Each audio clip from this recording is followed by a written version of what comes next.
You know how many 49-year-old men do not believe in themselves? Yep. Most. You got your perspective. I just want to be happy. Don't you want to be happy? So Gary, I think Yes. one of the things we want to hit on is women entrepreneurs. Angela Yes. and I have owned our own business now for 7 years. Amazing. And we're together and we are a partnership and we actually still really like each other. We actually like each other even more than we did when we began. That means you guys are communicating. We are, I think we 100%. communicate more than I sometimes communicate with my husband. That makes a lot of sense. and her husband gets really jealous too.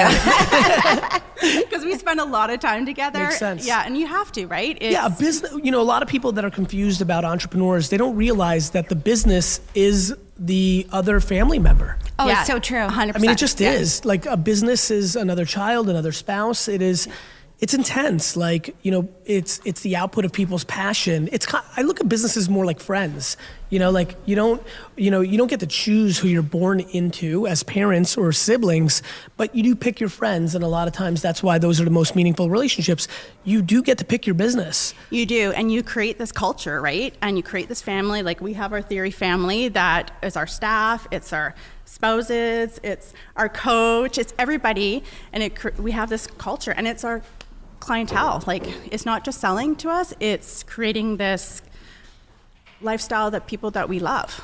Not only that, when you then start breaking down how many hours you work, It's not work. It's well, not work. that- It's not work to us listen, at all. I get that, and that's Yeah. why it's working. Yeah. But you start cutting down how much time you work on your not work or your business or your product, and you start realizing, my God, my profession, my career, my passion, if you're lucky enough, like you guys are, is the majority of what I spend my time on. Yes. Very true. Yeah. Very true. And I think that's why I'm so passionate about communicating my points of view on what the internet has created. Oh, yeah. Looking at the five of us, none of us were born into a world where this much opportunity existed. Our parents and grandparents did not have this opportunity. No way. They just didn't. No. The internet is like electricity. It's Yeah. like running water.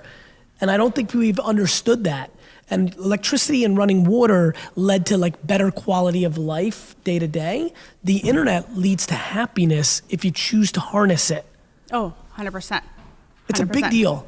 But it's so Yeah. hard to teach that you can be happy, right? You can go outside of those restraints that you have put on yourself. Everybody was taught to go to school and stay within a system. Or what Yeah. about a woman? You were taught to be a mom, right? And stay Yeah. at home. And that's a huge thing that we yeah. push back in our small community because Angela's a mom, I'm not. And I've chosen to run the business and Yes. not have kids. She's chosen to be a working A mom, Yes. but then I have that, struggle, right? Yeah, and I think both of you probably have that struggle. Like I think 100%. everybody has Yeah. struggle, Oh, right? yeah. I think like as soon as you were just saying that, I'm like, oh, that's good.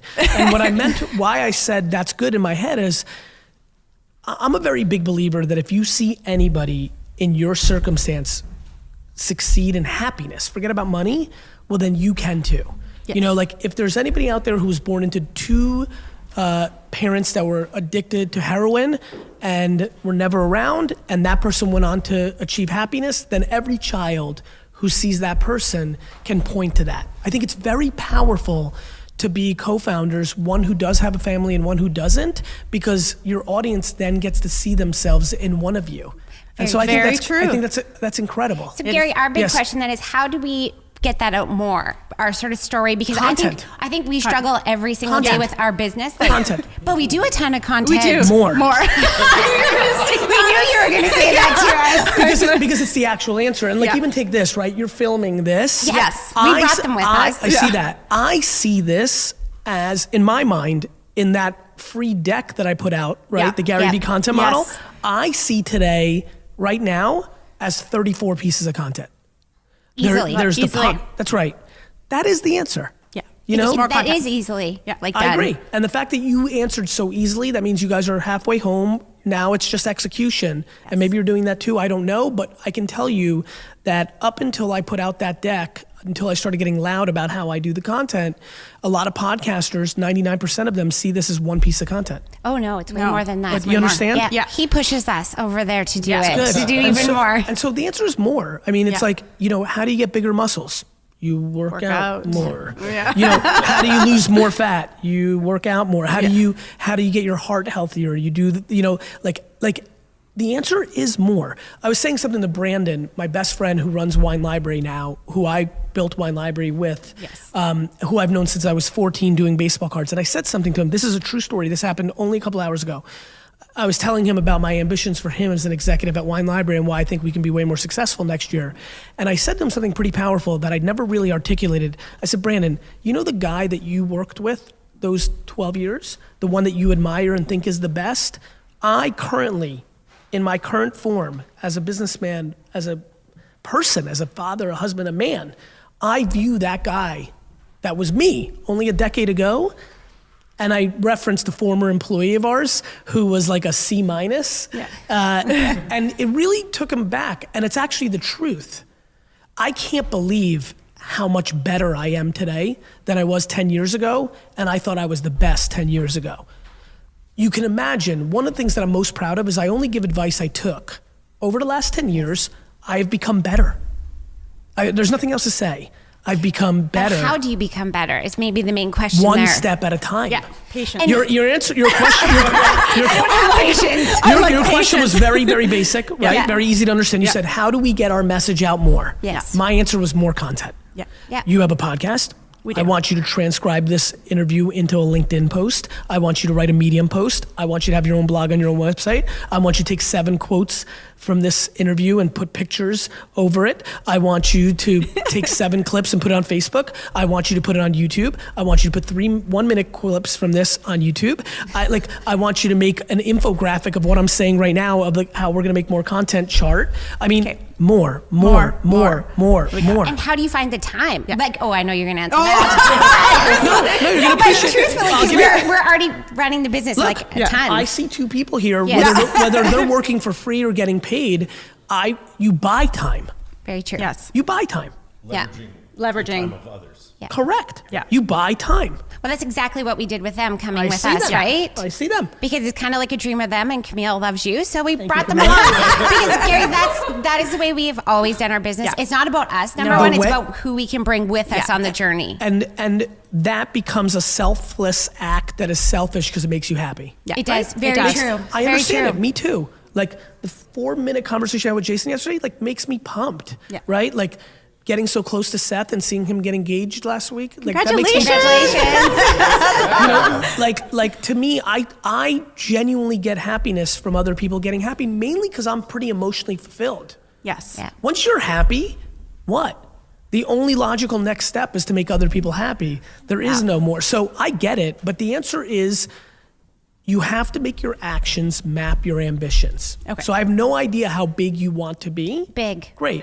So then you I'm the one that ready? drives that. Ready? Yeah. So you basically have I'm to happy. Understood. So you basically have to leave short-term vanity things because if you want to be big, then you have to make sacrifices. But did you let go of control for that to happen? 100%. And that's a difficult if thing. if you talk to my team right now, they'll tell you the level of autonomy that I give them creatively and process-wise is and how long did that take you to get to that point? I've always been basically in that point because that was a natural strength of mine, realizing practically. See, the interesting thing about me that I don't talk a whole lot about is I would argue that I'm disproportionately more practical than I am emotional. And people are confused by that because I'm so high energy and I'm so vibed out that it disguises my level of practicality. I haven't been able to build these 80, $200 million businesses out of charisma. It's been operational. So very quickly, I realized scale came in 98 people doing a 7 of my 10 versus 1 person doing a 10. But that's so hard to let go. It's not really hard if you're fortunate enough to not have ego. Yeah. Okay, Gary. You nailed it. I mean it. And honestly, it's a fun thing to say, mainly because ego is just insecurity disguised. Very true. It is. That is so true. And so, but listen, you'll appreciate this. I have empathy. It's, the hardest thing to let go is the image of oneself. Yeah. It's one thing if you're letting go how people stock your shelves in a liquor store, which I did, which my dad couldn't. Yeah. Or a million other things. I've let go the most valuable thing of all. They are actually 100% in control of my image.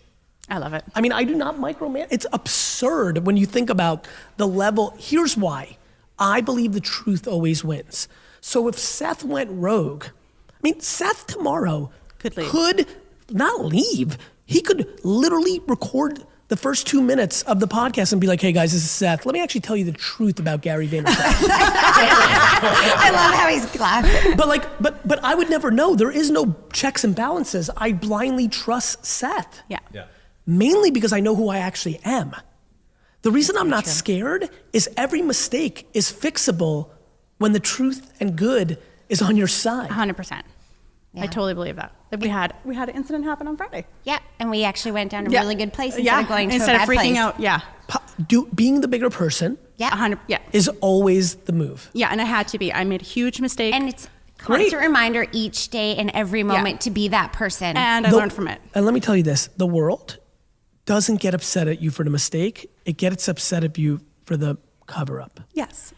And she phoned the client. She love phoned it. them and told Yeah. them the truth. I was like, I'm so sorry. And she's like, Angela, I thought honestly something bad was happening. I'm like, I did. I forgot to order your chair. She's like, no, that's not a mistake. She's like, it's not at the end of the world. I'm like, to me, because it was my ego. Because I 100%. it was my ego. But you owned the mistake. I owned the mistake. I 100% owned, and she was okay with by it. the way, not everybody's going to own the mistake. You didn't own it right away, hence why you had to get into that part, right?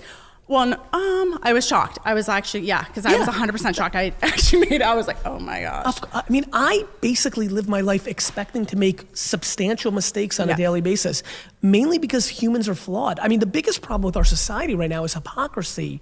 All we do is deploy judgment on others while we're doing something Yes. else that's wrong. And I think we find as females that we judge each other even more. So when you talk about like being a mom and working or me not having kids, I'm judged all the time and honestly, ask why. you'll appreciate this. I've looked at that issue a little bit out of curiosity. It's a big issue. It's a very big issue, and I think it's a proper reaction from women in our society because I, as a white male, come from a place of abundance. I don't think there's limited spots. Women do. Oh, women Yeah. really do because you're always competing for that number one spot. Number one spot. Or that only spot amongst all the other spots Yeah. because only one woman can fill it, not Yes. 8 guys. And so, I have a lot of empathy to how women got there. Yeah. I'm just hopeful that the next century it will dissolve over time. I hope so. I hope I instill that into my daughter that, don't judge other women, just Don't judge anybody, man. Don't judge anybody. I'm obsessed Exactly. right now on judgment. And be happy. I'm just so angry. And I don't get angry. I'm angry at people's ability to judge with deep levels of hypocrisy on the back end. Yeah. I am sure of the following statement. Every person I've ever seen in society has done things that they're not proud of. Oh, 100%. definitely. Yeah, I have. Yeah. I've never, Everybody I know it. has. I know it Yeah, for fact. everybody does. Thus, And if they're lying. Thus, I don't have the capability of judging somebody else's life. I don't know what's going on in their bedroom, in their house, in their head, in their relationship. I just hate judge. I'm crippled by judgment. I hate it. I want to eliminate it. Yeah. I feel the same way. As meditation has become a big thing in our culture, I don't meditate, but I kind of live a very thoughtful, mindful, spiritual, macro, intriguing mindset life. I often say that I live in a cocoon. I go to myself. You go to I'm yourself. self-soothing. It's funny. Yeah. When you asked that question, I literally thought about a cat licking itself. I'm not kidding. That's what pops into your head. I've never used this analogy ever. I know my team has never heard this. And I think you're going to find this really funny. This is true. I don't know why cats lick them. I guess that's how they bathe They themselves. clean I do themselves. that. They clean themselves, yeah. I would tell you that I do a mental version of that. I am within myself.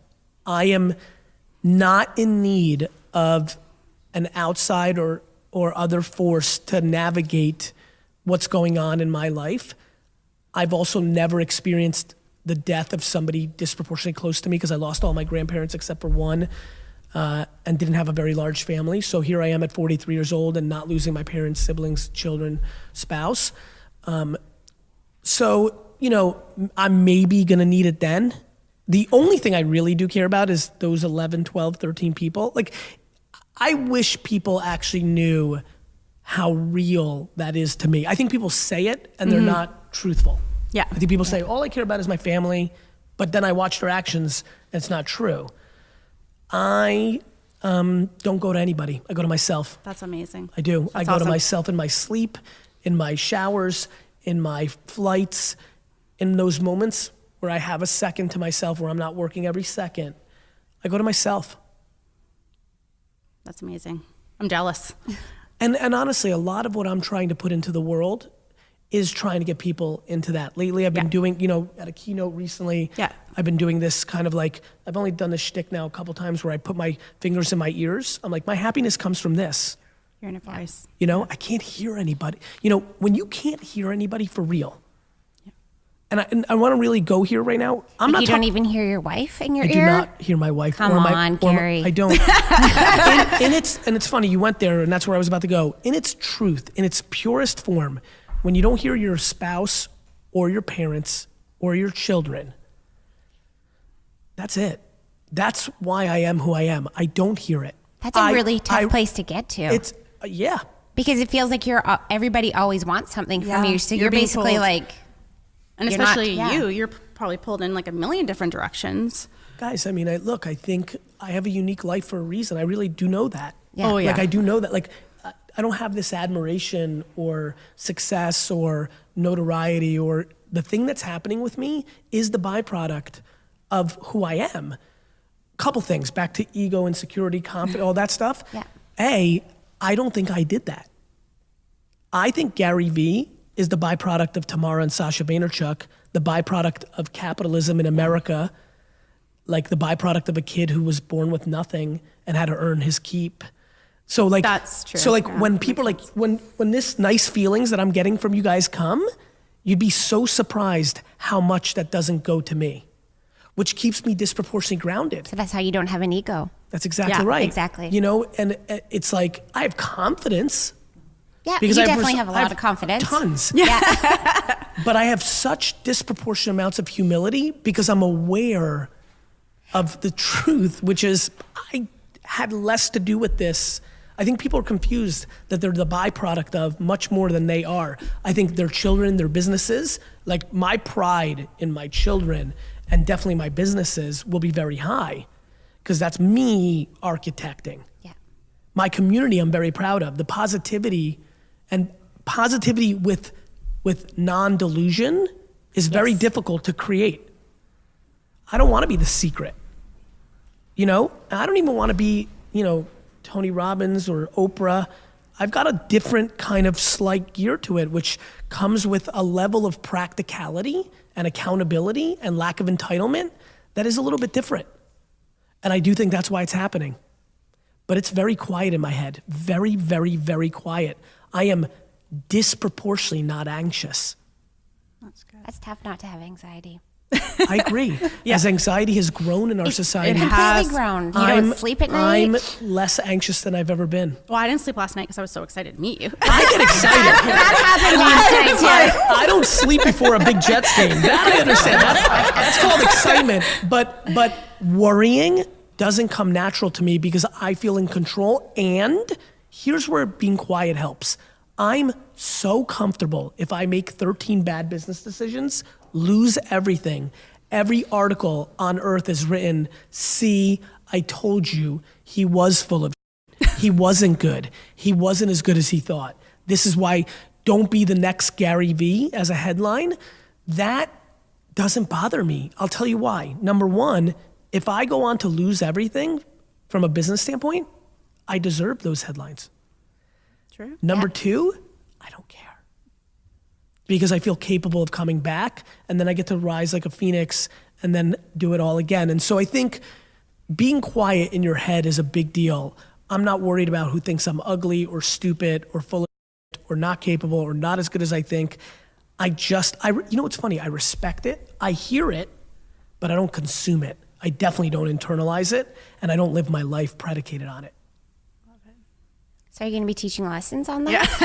Yeah. I think I'm doing it. You are. You really are because we listen to and do all we listen to all your podcasts and YouTube and everything, and it has completely changed the way that I think. Yeah. And before I say something, I think. with the comparison or the judgment or getting upset when Angela makes a mistake at work. Actually take a couple minutes It now. makes, like, you don't even, like, I wish there was data on the chemicals that are going through my body when I listen to you, because I believe you. And let me tell you something. As you continue to go through the process, it's bonkers. It's just... Oh, 100% it is. It just gets better and better and better. You actually feel so much better because you're not bringing home all that negativity. Like if I get upset at work, I don't want to bring it home. So I don't want to even have it at work. No. Because people are with us all day. You're also, like, once you start actually letting go and realize you weren't in control of it anyway. You're never. Yeah. It's so like, true. Like, I'm not in, like, you know why I give full autonomy? What am I going to sit on Seth's head and just watch what he does and watch what he does? That's why I have scale. Yeah. You want to build something big? It's about fundamentally letting go of everything except the 1% of things that matter, which are your actions. Very true. Yeah. And we've learned that now because it's an all ladies. There's 8 of us, there's 10 of us that work together, all ladies, and we get along like a family, which is very rare. Makes me really happy. It means I said in the beginning, and I'm saying it towards the end now, it's communication. It's empathy, it's kindness, it's gratitude. It's these soft skills. And look, for me, the most exciting thing that's happening in my life, which is a very similar thing to what's going on with you, but I don't think people see it as obviously with me. So you guys must be disproportionate, I can sense it, proud about the impact you're having on female entrepreneurship and happiness, right? I think an underlining thing that I don't think people are realizing what I'm actually up to. When I tell you the level of pride I have that I'm rewiring 15 to 25-year-old alpha males and making things that have never been cool to alpha men cool, like empathy, like kindness, like gratitude, that is very far away from bottles and models and hooking up and money and private. The stark difference between what these kids are getting from me on my Instagram feed versus what they're getting from almost everybody else, the level of impact that I will have on society if I pull this off to the level that I think I'm pulling it off, which you will, is remarkable. Because there's very few people that are capable to penetrate a 17-year-old kid, for that kid to think that that person's cool, to change their mindset, that then stuffs them once they think that person's cool with propaganda of being a kind and awesome human being. So true. And I think, Gary, for us, what we want to do is do the exact same thing, but with females, especially females that maybe have been mothers, stay at home for 18 years, and then their kids leave, and they don't know who they are, and they've never done anything with their life. Because we see a lot of people right now that are clients, and you know what's amazing? And what's amazing when you say that sentence, what just transpired, I see you, Tyler, we're about to leave, and it's a great way to end. I, as an operator, and I know this is not how you meant it, but I want to tell you what just happened in my brain. 18 years, never did anything with their life. You're talking about professional versus... I know. I'm not meaning I know. That's why I hedged it up front. These skills to manage 1 to 4 children, very different because you love them in a different way than your employees. But give me a 52-year-old woman who quickly went into motherhood and navigated that dynamic. I believe the current landscape of business, which is becoming disproportionately more emotional intelligence than skills, women from the 50s, 60s, 70s, what we all grew up with. Now, when the world in the 60s, 70s, 80s, 90s were vocational, when the skill was the value, well, then one would say, ooh, that's tough. You now have to learn a craft at 49. I believe we have now entered a world where emotional intelligence and management is the most valuable disproportionate. When you think of the comps of running a family as a mother, there is an enormous bandwidth and capability of juggling a lot of emotions at one time. I think we're gonna see the golden era of women that are gonna be able to have their cake and eat it too. That starts right about now. But they have to learn to believe in themselves first, right? Because they don't have the courage. You'll appreciate this. That's for every single human being on earth. Oh, yeah. You know how many 49-year-old men do not believe in themselves? Yep. Most. So in the macro, of course. But the belief got us here with Yeah, you today we sitting. did. We're I coming get it. from a little I small get it. town in Canada. I get it. We have a gift for you. And I will wear it. Can you be our Friday babe? 100%. This is our belief. Every Friday Don't we wait, do a sit down. babe, like she's our babe, and we see have it. babes supporting babes, and It's that's done. our thing. So you're our babe. You're our babe. Friday. I'm not in the office Friday. No, but we're going to take a picture with you. Let's do and it. then you can be our Thank Friday you, everybody babe. listening on the Thank podcast. you. Have a happy holiday. Remember, Theory loves you. This is amazing. So that's a little Brandon and makeup. Amazing. Let's do it. Let's do And it. then, for of you. course, we wore these shirts because we I'm bought all coming. your I wine. saw. Thank you so much. You got it. For the wall? Yeah, 100%. Mr. PG Man for the wall. Step. Wall. Wall. Photos. Can you take photos?